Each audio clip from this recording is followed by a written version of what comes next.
and we were ruled by direct road from London for 3 decades. This lasted until the signing of the Good Friday Agreement in 1998, the peace agreement here. Because of this agreement, our Stormont government was gradually reinstated. This time as a power sharing government.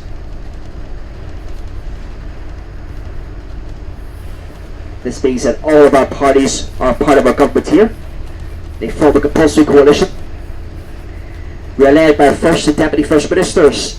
They have equal powers and they're supposed to represent the leader of the largest party in each community. At the moment, that is Arlene Foster, the leader of the Democratic Unionist Party, the largest party in the Unionist community here.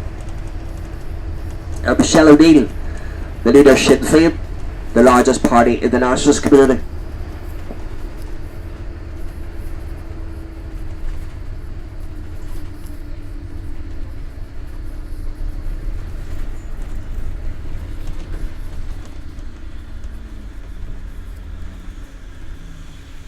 There's a chance we can see either two of these in the grounds of the estate. It's unlikely. We have seen them from time to time from the bus. It's rare to see them together though. They're not the best of friends. They don't get along well together.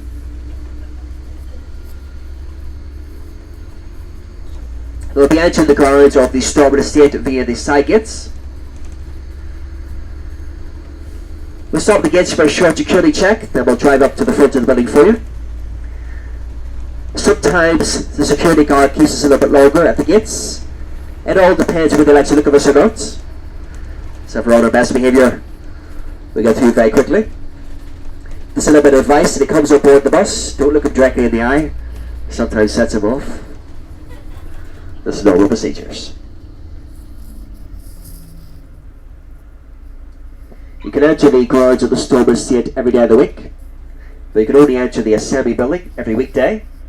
So only Mondays and Fridays, so sadly you cannot enter the building itself today, but you can do so tomorrow. So if you're here tomorrow, I highly recommend coming up here and visiting the building itself. There are free of charge guided tours of the inside of the building at 11 AM and 2 PM every weekday. There's also a cafe, shop and restaurant inside the building. I have been asked by passengers of City Sightseeing before whether you can receive the politician's discount in the cafe and restaurant. It all depends on what you look like. If you think you can pass as a politician, I give it a go. It's worked for some before.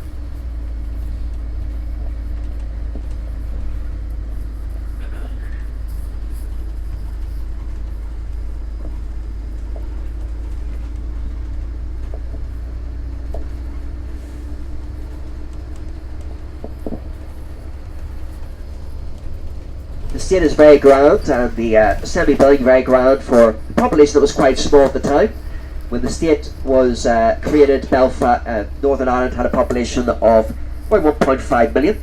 So you'll see how grand the government building here is. You think it's for a state the size of America or somewhere. It's very, very huge. It's supposed to be even larger, but they ended up running out of funds in the end. It's supposed to have a dome on top like our City Hall.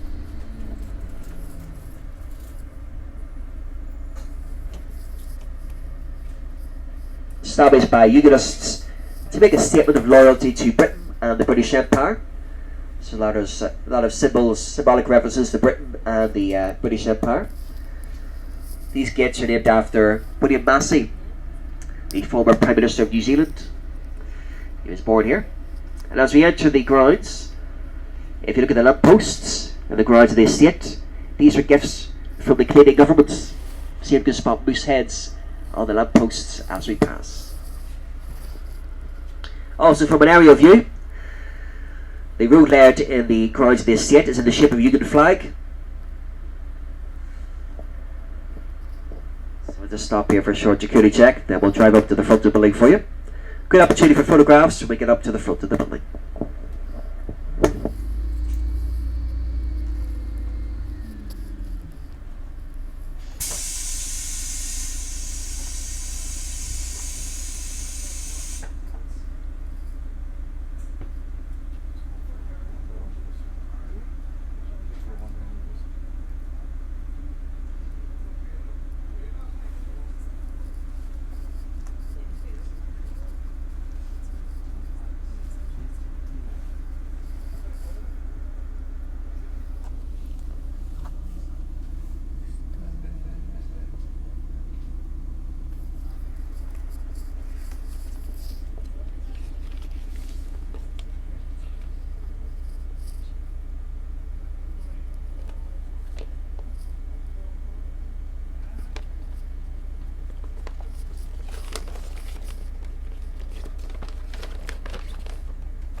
Arnold Foley, the architect, was very exact about his measurements.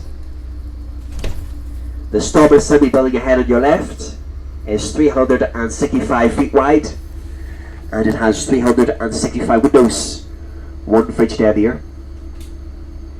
The 6 great columns at the front of the building, they stand for the 6 counties that make up the state of Northern Ireland. And it's exactly 1 mile from the front gates down to your right, along the Prince of Wales Avenue, leading up to the Great Hall in the centre of the Assembly Building. The building was designed out of white Portland stone. It was used by the Royal Air Force during the Second World War, and they feared that it would become a prime target for bombings during that war.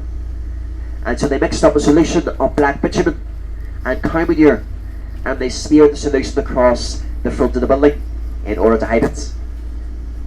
It took 8 years to remove the manure from the building. What a lovely job that would have been. Now, some have said it would take even longer to remove the manure from the inside of the building, but I won't be suggesting that. So you didn't hear me say that. This is our stop number 6 now for the Stormont Estate. This time of year to walk around the grounds, the signs of early spring.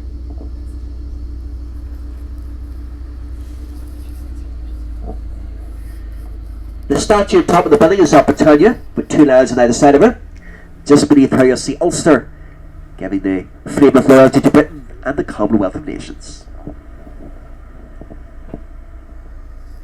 And down to your right you'll see the statue of Edward Carson, facing Dublin in defiance. Without him, this state of Northern Ireland probably wouldn't exist, although he never wanted it to. He was using what is known here as the Ulster Resistance, merely as a strategy to prevent home government anywhere in Ireland. And when this state was created, he left, never to return again, regarding it as his greatest political failure. There's another government building through these trees ahead of us. That's Stormont Castle. That's where the Northern Ireland Prime Minister was based up until 1972. Today it's home to the Northern Ireland office. You see a nice view of Belfast city centre in the distance. We're surrounded by hills and mountains.